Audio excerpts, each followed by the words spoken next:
21st century?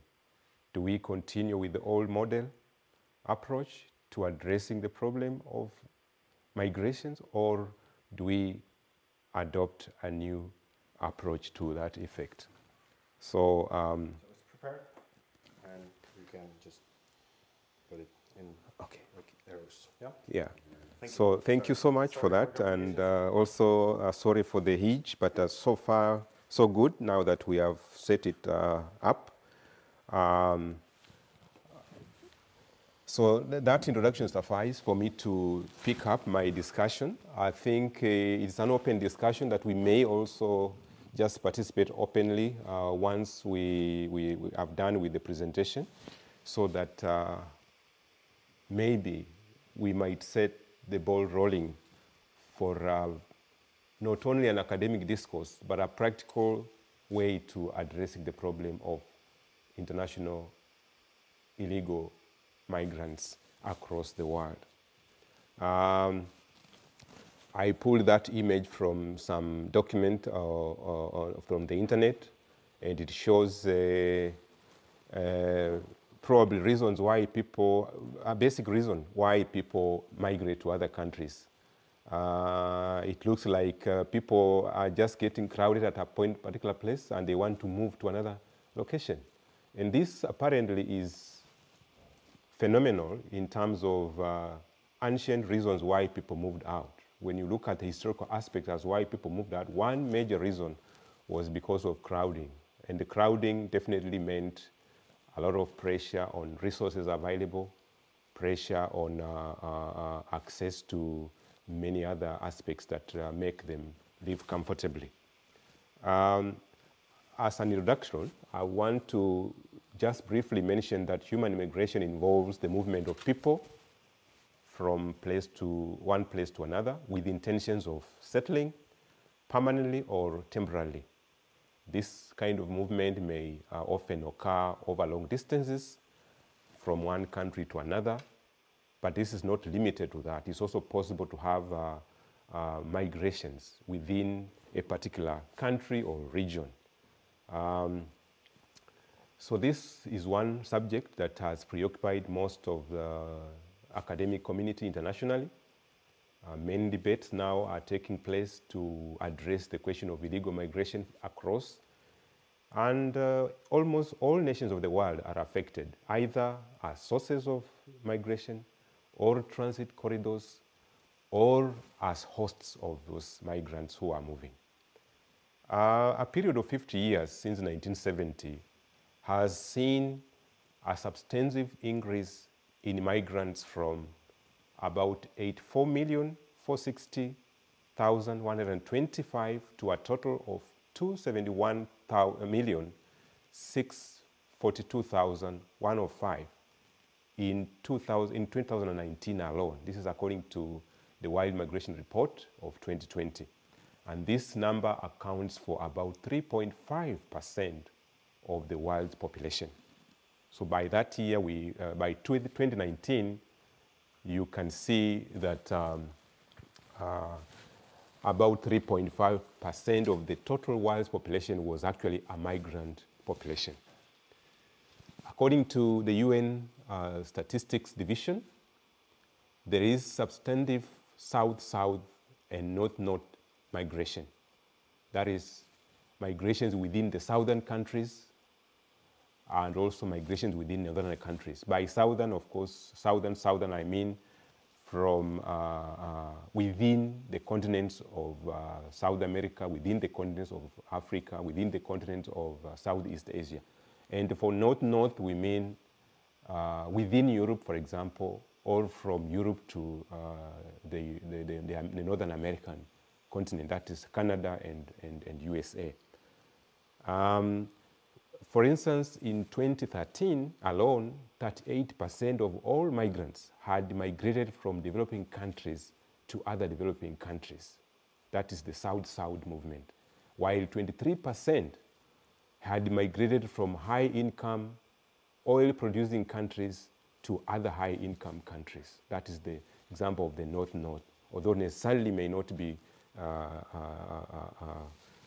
all of them may not be necessarily in the north, although the availability of oil and the economy may be determining whether they be included in the North Block or not.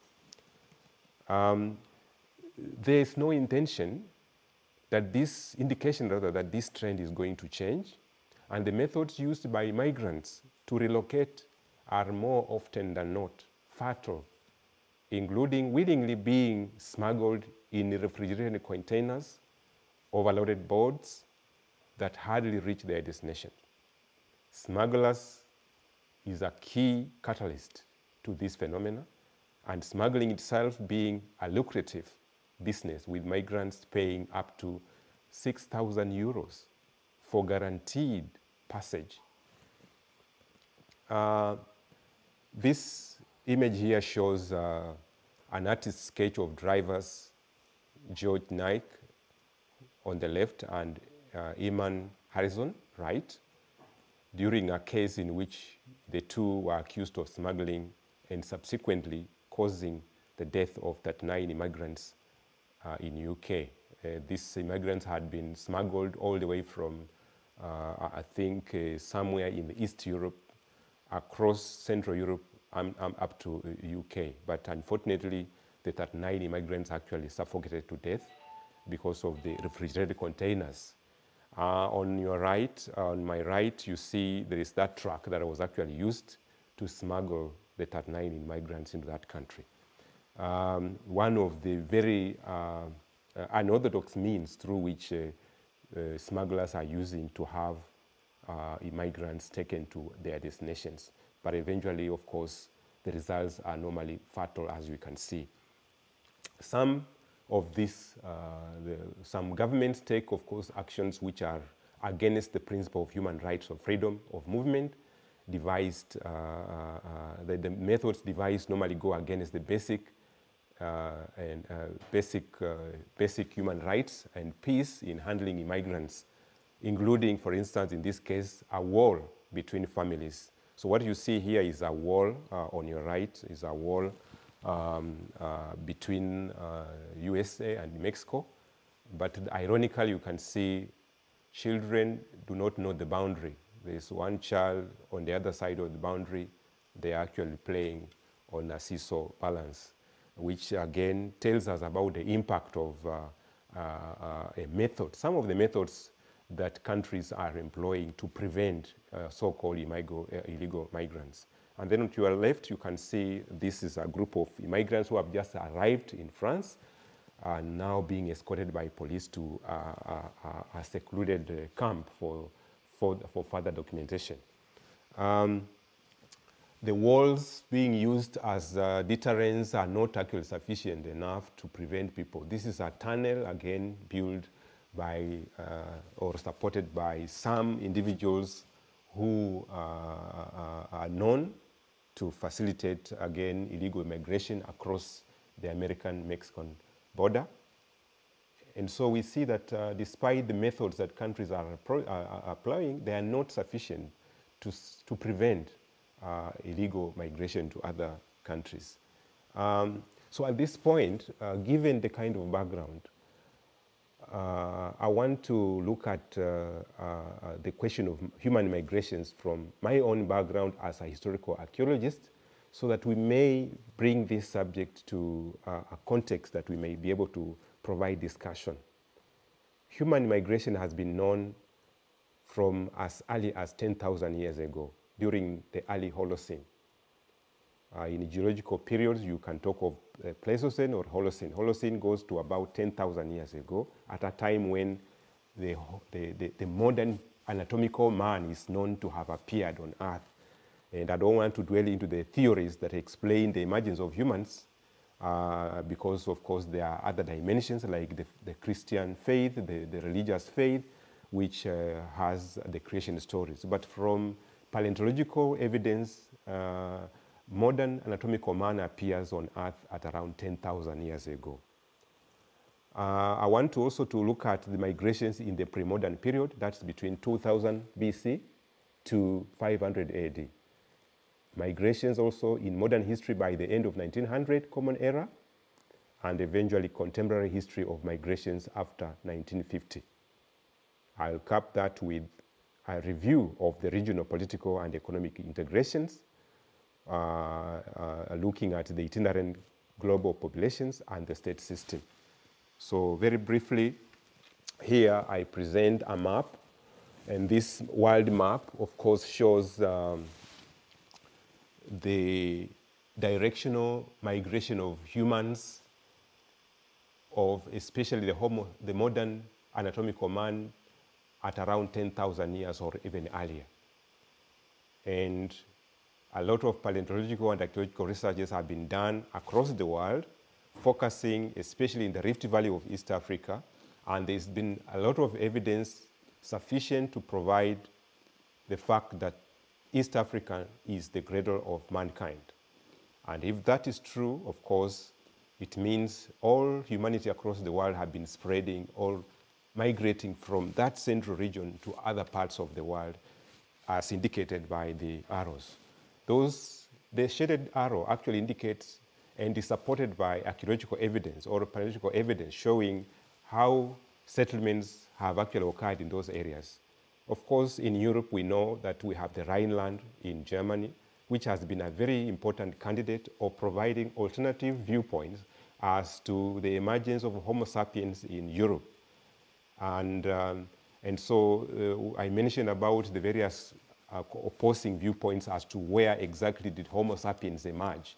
So the German perspective is providing an alternative view, trying to say that actually Europe also is a candidate for evidence of early Homo sapiens. But that's not for today. I think I mentioned that earlier. We want to go by the mainstream evidence available. We do not have any other evidence that beats the East African region as cradle of mankind. And so we can see that populating of the world has taken place from one particular region, from a single humanity to the rest of the world.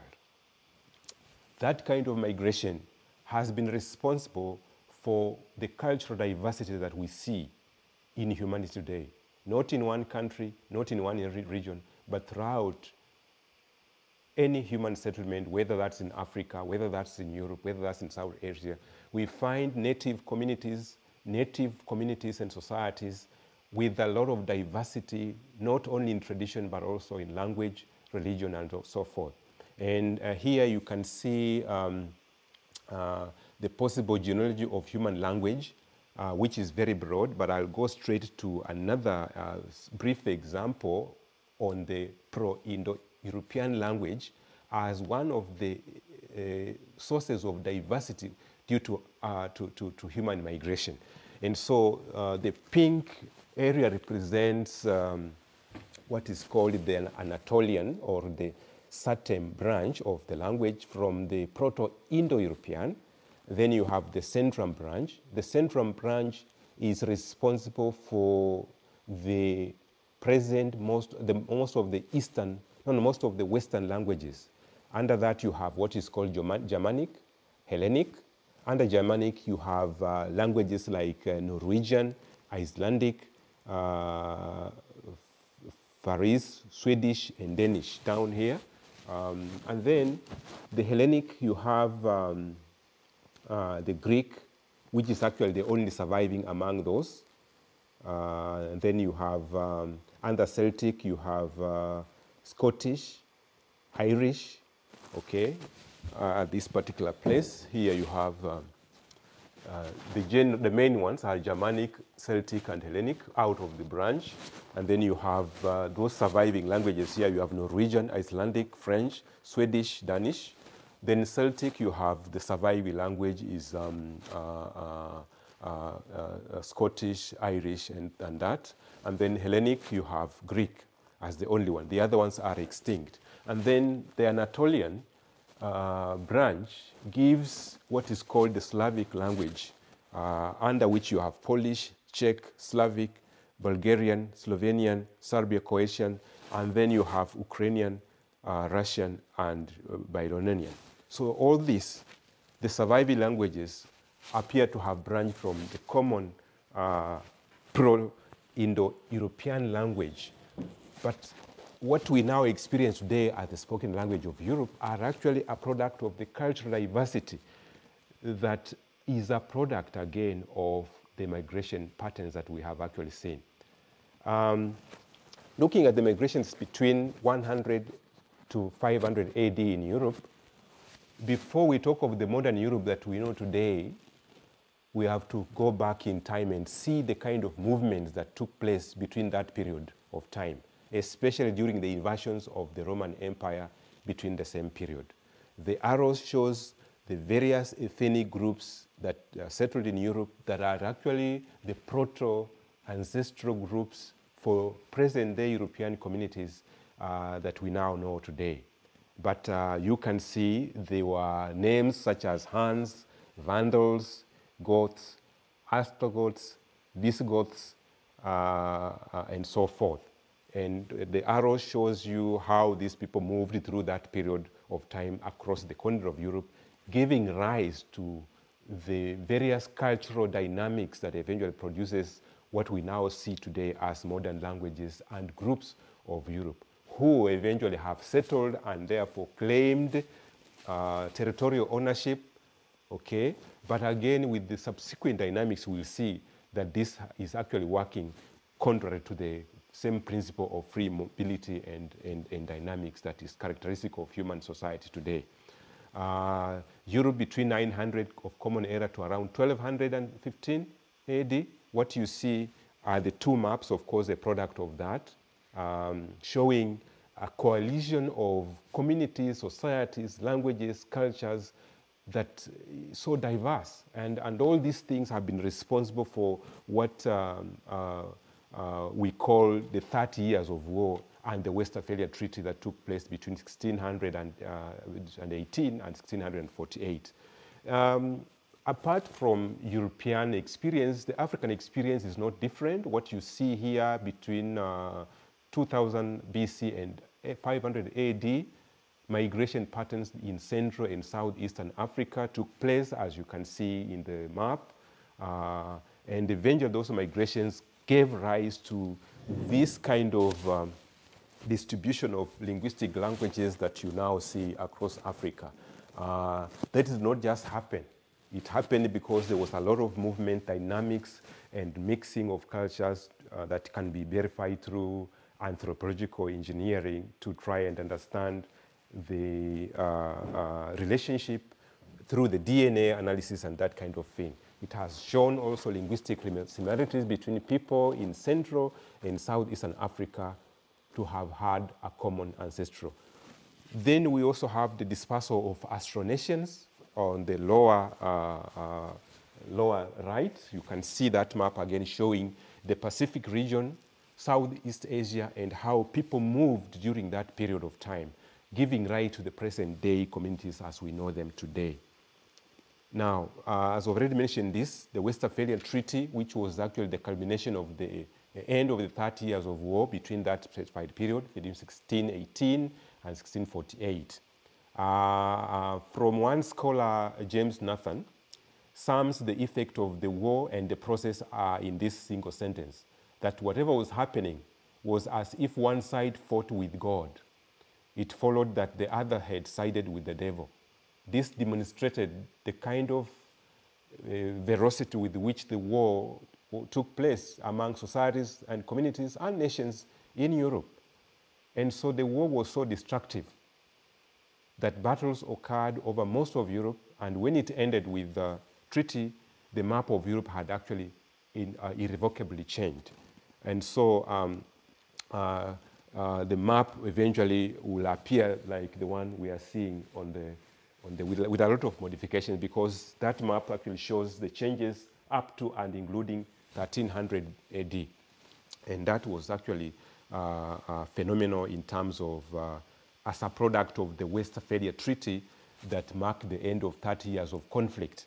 This treaty actually is, and still today, the fundamental principle upon which the modern state is founded on the premise that states had to recognize each other as independent sovereign, to identify and recognize sovereignty based on the territorial boundaries and so forth. And that has continued up to date. The international system has been built on that, and that we still actually use that. And that's one premise that I would want to question whether that model still holds today. Then come this period of 1800 to 1960, marking the migration period in the modern history.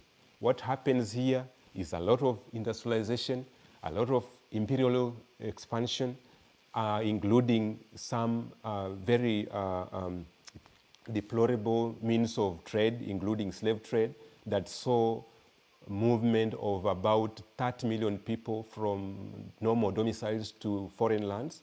The same period witnessed 2 world wars, and the aftermath of that, we also saw colonialism and the dynamics towards liberation of dominated states.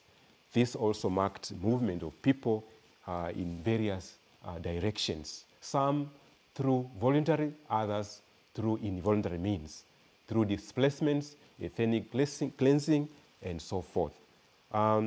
According to UNESCO, for example, some 30 million Africans were forcibly uprooted from their homeland during the 400-year span of the transatlantic slave trade. And here below you can see an artistic sketch of a slave ship below with an impression of showing a fully packed ship with slaves being taken to across the transatlantic as one of the means of involuntary displacement, which again falls within the very concept of the migration of people to other lands. In the contemporary history of migration, what we see again is a haphazard movement of people in all directions, okay? Some country might appear to be a transit point, but it's also a destination for some migrants. Some country might be a destination for some, but it's also a source of migrants to other countries. And that's what you see in this artistic representation of a document, on a cover page of a document on international migration. The statistics in 2019 shows that India was the leading country of origin of international migrants, with 17.5 million persons living abroad. Mexico was next with 11.8 million, sorry.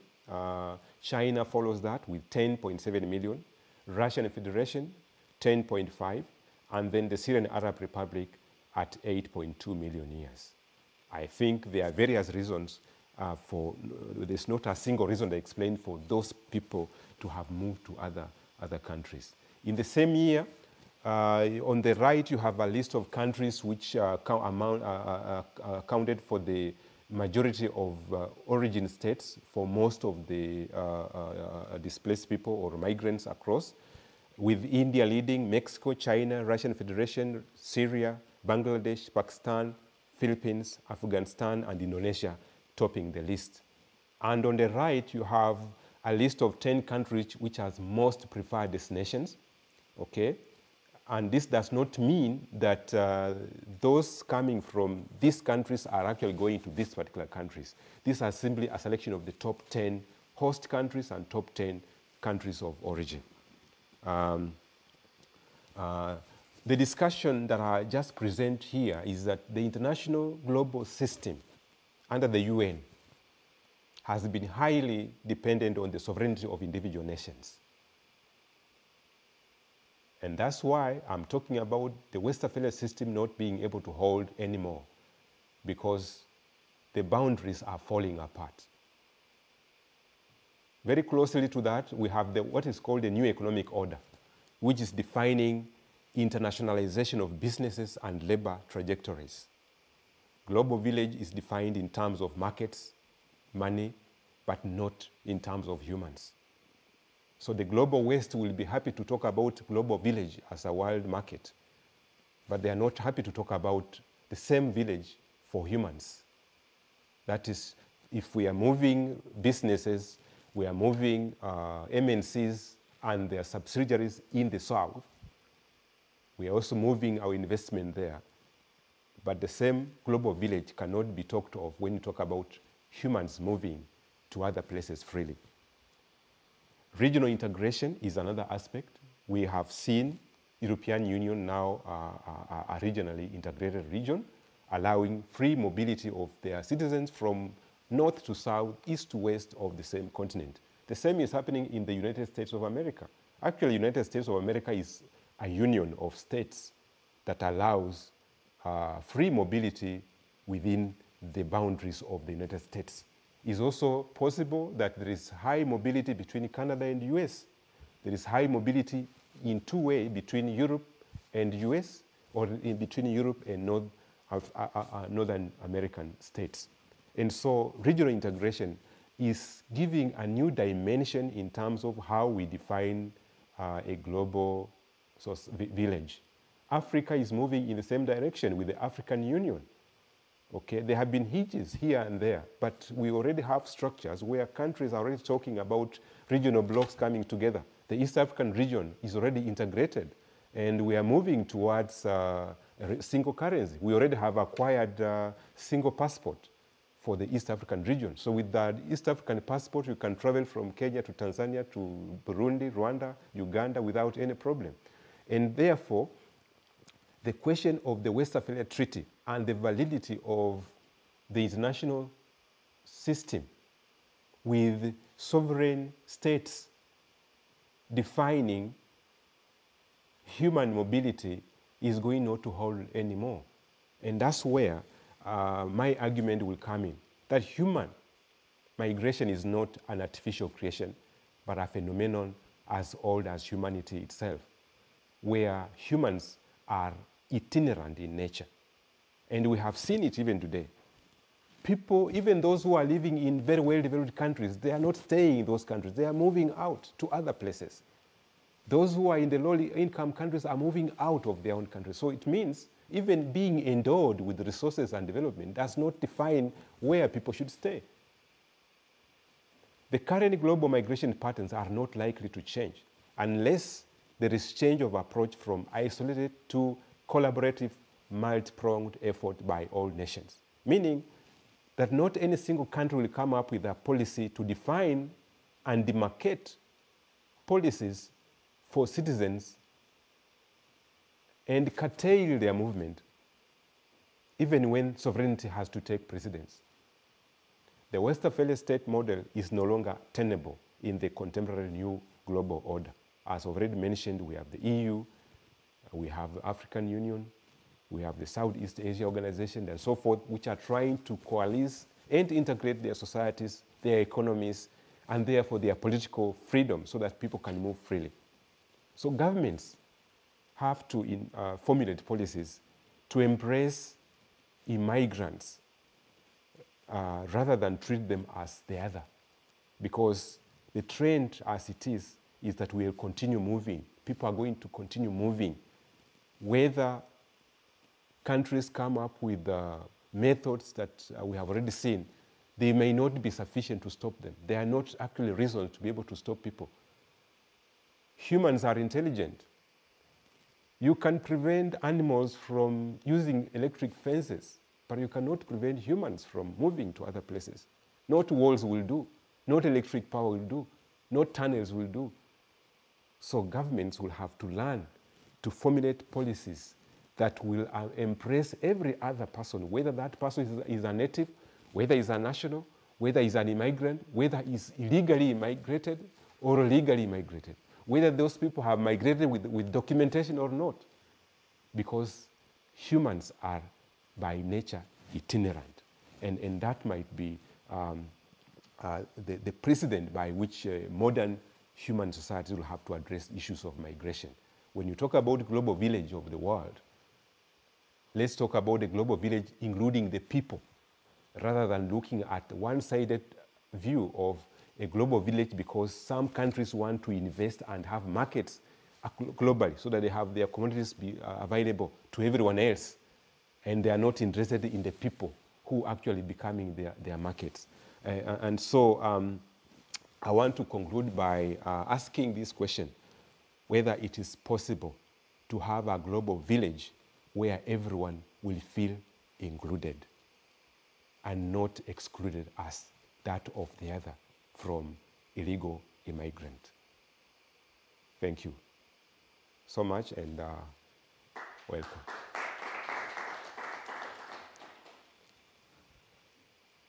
Yeah, let me take this time to just allow remarks, comments on this discourse, so that we may see whether we need to understand something more beyond what I've just said. Thank you and welcome. From your perspective, or from what you have learned from history, is there some example of this? Is there some moment in history or some example where migrants were accepted or were more welcoming in new territories? If that's the case, what was the key to have this integration? Please just come again. Just say. I'm wondering if in history there has been a moment or a specific place where migrants were welcome openly, and if that is the case, what were the keys to that to happen? Yeah, cases where migrants have been openly accepted. I think that's what you're asking. Yes. Yes, the beginning. This is in fact setting the precedence for us to begin thinking of that. Of course, the history in the past has seen immigrants coming to other places because their interest was to have resources for industrialization. And in Africa, for example, in US, for example, before the modern state of US, immigrants moved to US, to the North American continent, and it was openly accepted. There were native communities in South America, for example, and the European communities came and settled. And some of the states in South America have become independent with the immigrant populations integrated in the same. And today you have harmony in those countries. Of course, I know the question of the US-Mexico relations again centers on that, where Mexicans want to cross over to US. But the issue is that the present day populations of the US is a complete mix of natives from North America and immigrants from Europe. Go to Australia, you have the same. The present state of Australia is a mix of the immigrants from Europe and the natives of that country. Yes. Thank you. Yes, please. Yes.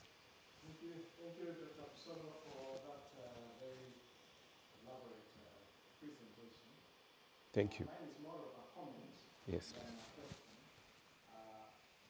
I can see there are other issues that relate to immigration, like you've talked about forced immigration, like slave trade, that there is also incentives by government or states to travel, like the green card movement by America and other countries that are giving certain qualifications for people to come over and attract some working class Yes. for their own economic reasons. Yes, yes.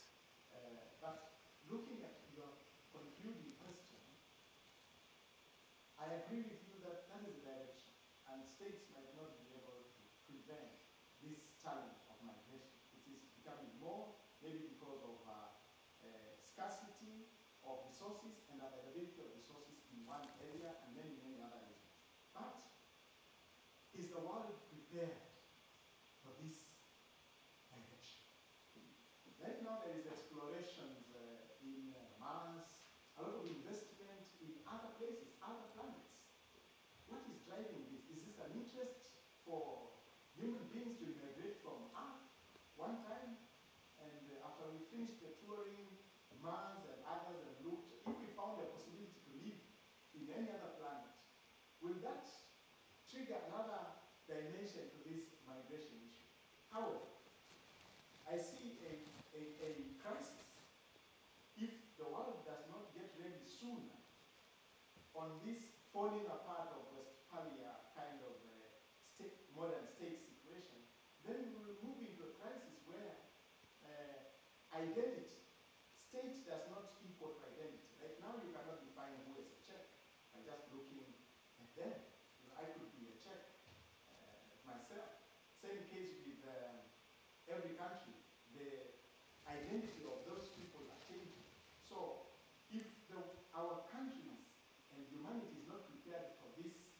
immediate change of situation, then it is going to be happening under our hand, I think. And we will struggle to stop it, including the collapse of states, like, for example, with the state force, now they're talking about Afghanistan. And we saw what was happening. We saw what happened with Haiti. Okay? It is naturally going to cause massive movement of people. But there is another dimension also which we do not allude to that much, like within the country. In Kenya, we have rural-urban migration, people moving from the villages to the cities. Yes. That is also a right migration. It's just that it is legal. It is within the state. So with those, I think I just rest my case by being bewildered by what is going to happen in the coming years in this kind of increasingly challenging situation.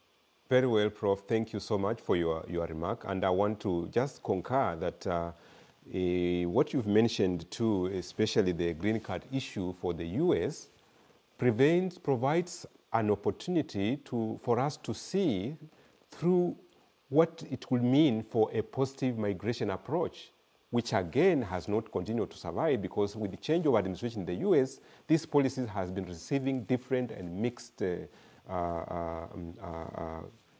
approach, because the green card actually was aimed to attract the very productive populations from other parts of the world to continue with the same model where the entire US is founded. The current state of the US development could be associated with the fact that the system has been allowing immigrations of people with skilled professionals that are actually much needed in the US. But of course, as you can see with the change of government, this has not always been sustainable throughout. The other point you mentioned, which is again tenable, is that with the space exploration, yes, it began first as a scientific study. It has been going on from the 1950s, and it's like continuing with many countries joining the club. India, China, Qatar, they are now joining the club of being the few countries that have actually vested into studying the space. But it's now beyond the study. It's not just scientific.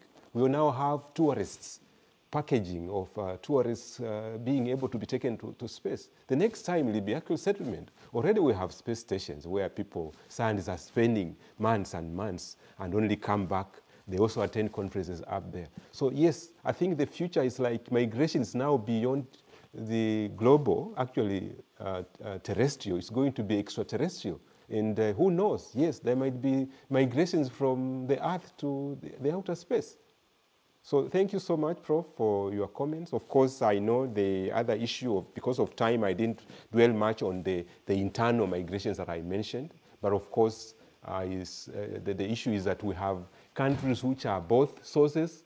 They are also transit corridors and also destinations in themselves. Like Kenya actually falls in the three categories. It is transit because many people come to Kenya as they await and look for means on how they can transit to another country. Yet others have come and they are staying in Kenya. So it's a destination, it's also a source. Kenya now is a source of migrants to the Middle East, particularly on the domestic workers issue. So definitely that's a subject to explore more, and also, of course, mentioning that the internal migration is a subject to further discuss. Thank you. Yes, please. Thank you so much. That was a good presentation. Mine is a follow-up from the question I asked, because we have had two questions. Yes. Another question which I think we need to discuss on the issue of immigration. You gave an example of America, where people came and settled. So my question is this: when this is going to happen, we know very well that for them to survive or someone to feel comfortable in a place, there must be some things which are integrating the migrants and the locals. So when this is going to happen, do you think the issue of integration, the issue of what we glue them together so that the migrants can feel be part of and parcel of that particular country going to happen in terms of that integration? When you talk about green card, for example, those people who have gone to the US using the green card, are they feeling integrated in that society, or do they still feel that they are foreigners in that particular country? Okay. Yes, I think that's the direction we really need to be going in terms of trying to find the balance on how to deal with this issue of integration. Take a case of two immigrants into the US. One who has sneaked in there and does not have the right documents, and another one who has a green card. The two definitely are in two different landscapes. One will definitely feel he's not in the right place, although according to himself, he has reached, but he doesn't have documentation. And the way the government will look at that person is different from the way the country will treat the one who has a green card. The green card is a formal approach that the government has taken to try and provide an opportunity for anyone who wishes to be a member of that particular country. That means he has followed a formal system which is acceptable, and he has been given a green card. Whether he's going to feel part of the society is up to him. So, and actually to also add on that is that, that given the current patterns of migration, we will not be able to achieve much unless we take this from a multi-pronged and a collaborative approach, as I've already mentioned. If countries take to an isolated approach to address the issue of migrations, the end result will be what we have been seeing in the US, between New Mexico and US, and between UK now and the rest of Europe. So we really need a collaborative approach. The 21st century is now spelling a collaborative approach against an isolationist approach to solving both political and economic issues. Thank you. Yes, please. Thanks for the presentation and for your time. I would go to some sort of micro level. I come from Serbia. Saudi? Sorry? You say you come from? Serbia. Serbia, yes. Serbia. Yes. Yes. I was born in a small town in western part of Serbia called Požega. This summer I was in Belgrade, the capital of Serbia. I was watching some theater play. After that theater play, I was walking the city, and I was attacked by some guys from Belgrade on basis of my hometown, because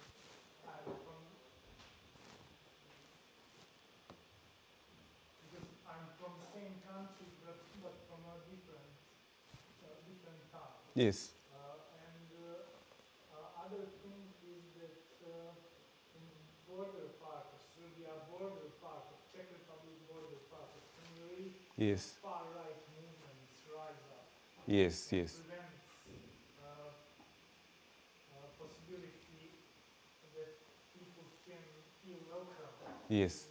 In that stages, and it is also connected with the power of the state. Yes. Who pledged the money for those far-right organizations. If you have in mind your last question, how it could be related, like migrations, feeling of welcome in some new place, and the possibility of rising the far-right movements and conservative way of thinking, particularly in this part. Okay. Thank you. Thank you so much for your reason. I think you are raising a very important question about national integration within the boundaries of a particular state. And this has been very common even in most African countries, for example, which boundaries were created after colonialism, where either in Rwanda, for example, you have only two nations. In Somali has only one nation, the Somali. But that has not ensured peace in Somalia. That means there is need for an internal national integration policy. Definitely, we cannot avoid situations of conflict within the same boundaries of a state, the ethnic aspect. It now falls on the issue of the state to build machinery for national building, either based on language or so forth. Then we cannot prevent those small dynamics of push and pull due to access to politics, political resources, economic resources. There will always be such kind of thing. But the onus rests on the state machinery to be able to build a national attitude that embraces every other, embraces diversity as the strength of a community rather than the difference that leads into a lot of animosity towards each other. The diversity we have should be our strength rather than the dividing factor. So definitely the Serbia case, I think you also recall, colleagues, that this is the very area where the conflict in the First and Second World War centered. And we can see the map. It's around this area here. This must be the areas it's talking about, okay? Yeah, this is the area. This is an area with a lot of multiple ethnicity, multiple nationalities that have been quite challenging throughout the period we have just discussed here. But that's notwithstanding that countries must work towards their national integration process. Dr. Busolo, is that not also a good example Yes. of the same argument that modern states, if it is based on ethnicity, it is failed? Yes, yes. You know, you cannot say a certain country equals to this number of ethnicities. Yes, yes, that's Because true. even those numbers of ethnicities will change because there will be immigrants. Yes, definitely. There will be marriages, movement of people. The policy should take into that cognizance that what is Kenya, what is Serbia, is not what looks like a certain person. Yes, please. Certain ethnic community. No, it is beyond that. And maybe that is the fall of the modern state as we know it. That's true. Actually, states as defined in traditional form based on a nation is not holding any water anymore. It's about state built on a new parameter of new identity rather than ethnic identity. So thank you, colleagues. I think because of time, we have another class coming here. So kindly, let's stop there and probably continue with the discussion, either online or we can continue in the corridors. But meanwhile, thank you so much for your time and be blessed.